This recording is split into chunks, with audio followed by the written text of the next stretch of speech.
파리 생제르맹에 성공적으로 연착륙했다고 평가받는 이강인이 개인 최고 몸값을 경신했습니다. 시장 가치를 책정하는 트랜스퍼마크트가 8일 업데이트한 프랑스 리그앙 선수 시장 가치에서 이강인은 2,500만 유로로 평가받았습니다. 지난해 12월 2,200만 유로에서 300만 유로가 오른 금액입니다. 지난 니스와 경기에서도 빛났는데요. 팀이 0대1로 끌려가자 루이스 엘리케 감독은 후반 시작과 함께 이강인을 교체 투입했습니다. 축구 통계 매체 풋몹에 따르면 이날 이강인은 평점 7.2점을 받았으며 태클 성공률 100%를 자랑했다. 또한 패스 성공률은 91%였으며 이번에 기회를 창출했습니다. 준수한 활약에 현지 팬들의 극찬이 이어졌습니다. PSG 팬들은 이강인을 선발로 써야 한다. 그는 이번 시즌 초반 최고의 PSG 선수다라는 등 찬사를 쏟아냈습니다. 이강인의 가치는 이날 경기에서만 한정되지 않는데요. 축구 통계 매체 후스코어드닷컴에 따르면 이강인은 이번 시즌 현재까지 총 7개의 키패스를 기록했습니다. 니스전을 포함해 총 423분을 소화한 이강인은 90분당 3.6개의 키패스를 기록했으며 이 기록은 리그앙 1위, 유럽 5대 리그 선수 중에선 7위의 기록입니다. 이강인의 위에는 부카요 사카, 케빈 데 브라위너 등이 자리했습니다. 놀랍게도 리그앙에서 키패스가 가장 많지만 이번 시즌 이강인은 어시스트가 하나도 없는데요. 이강인의 패스를 받은 동료들이 제대로 마무리하지 못하고 있다는 것으로 해석할 수 있습니다. 이강인이 유럽리그 랭킹 1위 잉글랜드 무대의 톱클래스 강팀 핵심 선수와 견줄만 하다는 분석이 나오며 화제입니다. 프랑스 리그앙 파리 생제르맹은 2023년 8월 마요르카에 2,200만 유로 약 328억 원을 주고 이강인을 데려와 2027년도 시즌까지 연봉 727만 유로 약 108억 원 및 5년 총액 3,635만 유로 541억 원 계약을 맺었습니다. 2,200만 유로는 마요르카 구단 역대 2위 및 한국인 역사상 세 번째로 많은 이적료입니다. 이강인은 PSG 소속으로 2023년도 시즌 리그앙 23경기 3득점 4도움, 출전 평균 64분을 뛰면서 90분당 공격 포인트 0.43으로 활약했습니다. PSG는 유럽 클럽 전체 랭킹 6위, 프랑스는 유럽리그 랭킹 5위인데요.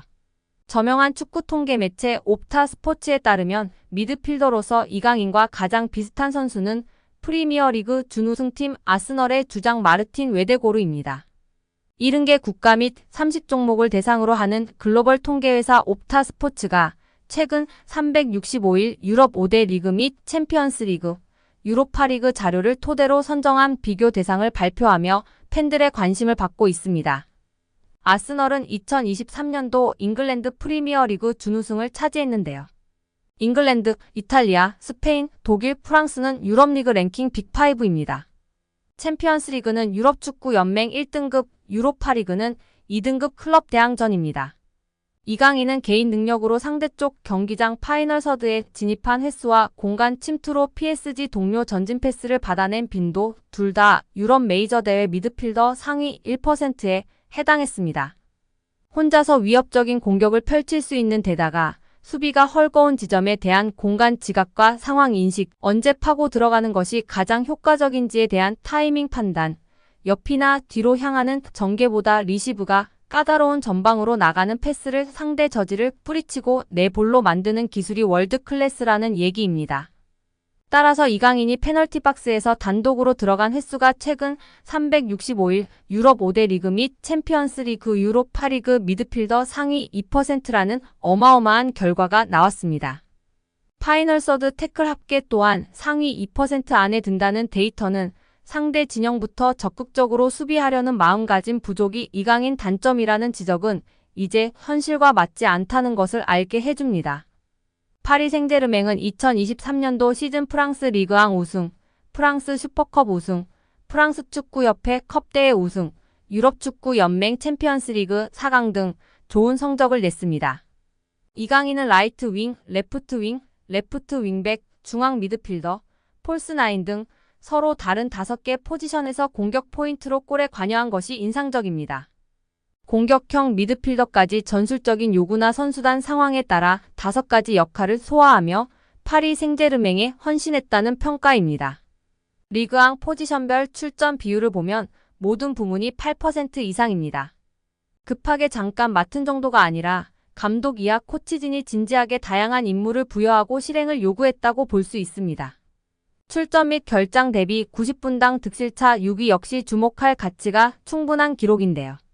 이강인이 뛸 때의 긍정적인 효과 및 벤치를 지키거나 명단에서 제외될 때 부정적인 영향을 합산하면 리그앙에서 6번째로 존재감이 큰 선수였다는 얘기입니다.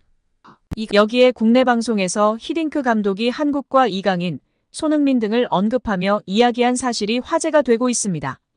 4월 17일 방송된 유퀴즈 온 더 블럭 240회에서는 거스 히딩크 전 대한민국 축구대표팀이 출연해 한국 축구의 미래를 응원했습니다.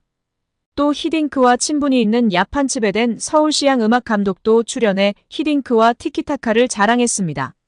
히딩크와 츠베덴은 각각 축구와 음악에 있어서 네덜란드가 배출한 세계적인 거장이자 누구보다 한국을 사랑하고 인연이 깊은 네덜란드인이라는 공통점이 있었습니다. 히딩크 감독은 네덜란드와 대한민국, 호주, 러시아 국가대표팀, 레알 마드리드와 첼시, 아인트호번 등 여러 축구 명문 클럽과 국가대표팀의 사령탑을 역임한 세계적인 명장입니다. 츠베덴 감독은 줄리어드 음대를 졸업하고 세계 3대 피라모니로 꼽히는 뉴욕 피라모니 등 다수의 음악 예술 감독을 역임할 만큼 현존하는 최고의 마에스트로로 통합니다. 두 거장은 각기 다른 분야와 14살의 나이 차이에도 불구하고 사적으로 절친한 관계로 유명합니다. 전 대표팀 감독으로서 히딩크가 바라보는 현재 한국 축구의 상황은 어떨까? 히딩크는 한국 축구가 차기 대표팀 감독을 결정해야 하는 중요한 시기에 있다고 분석했습니다. 그러면서도 히딩크는 한국 축구는 제가 처음 왔을 때와 비교하면 정말 많이 달라졌다. 2002년에는 안정환을 제외하면 외국에서 활동하는 선수가 거의 없었다. 하지만 지금은 손흥민, 김민재, 이강인 등 많은 선수들이 전 세계 리그에서 활동하고 있다라며 그만큼 엄청난 발전을 이루었다는 뜻이다. 한국 선수들은 충분히 자부심을 가져도 된다고 격려했습니다. 마지막으로 히딩크는 위기라는 단어를 너무 남발하지 말라고 당부하면서 미래에 뭘 할 수 있을지를 생각하라, 무엇을 발전시킬지를 고민하는 것이 한국에게는 중요하다고 발상의 전환을 간조했습니다. 한국 선수들 특유의 강인한 정신력을 높이 평가한 히딩크는 앞으로도 한국 축구만의 강인한 정신을 유지한다면 더 멋진 미래가 열릴 것이라는 따뜻한 덕담을 전하며 이야기를 마무리했습니다. 박문성 축구 해설위원이 정몽규 대한축구협회 회장을 비판했습니다. 박 해설위원이 27일 MBC 라디오 뉴스 하이킥에 출연해 정 회장에게 직격탄을 날렸는데요. 박문성 축구 해설위원이 정 회장이 자진해서 사퇴하지 않는 이유를 두고 정 회장 마음속에 들어가 보지 않는 이상은 알 수 없다. 하지만 축구협회 회장 자리는 매력적인 공간이다. 우리는 축구협회장 자리를 한국 축구의 수장 정도만 생각한다. 하지만 국제축구연맹 피파가 진행하는 월드컵을 포함한 모든 국제적인 행사에 축구협회장 자리로 가면 그 의전은 사실상 거의 대통령급에 해당한다고 말했습니다. 이어 유럽에 가면 축구협회 회장 아니면 축구팀의 구단주 이런 명함이 박혀있으면 활동하거나 비즈니스 하는데 매우 큰 도움이 된다고 밝혔습니다. 그러면서 지금까지 나왔던 많은 문제 이미 드러나 있다.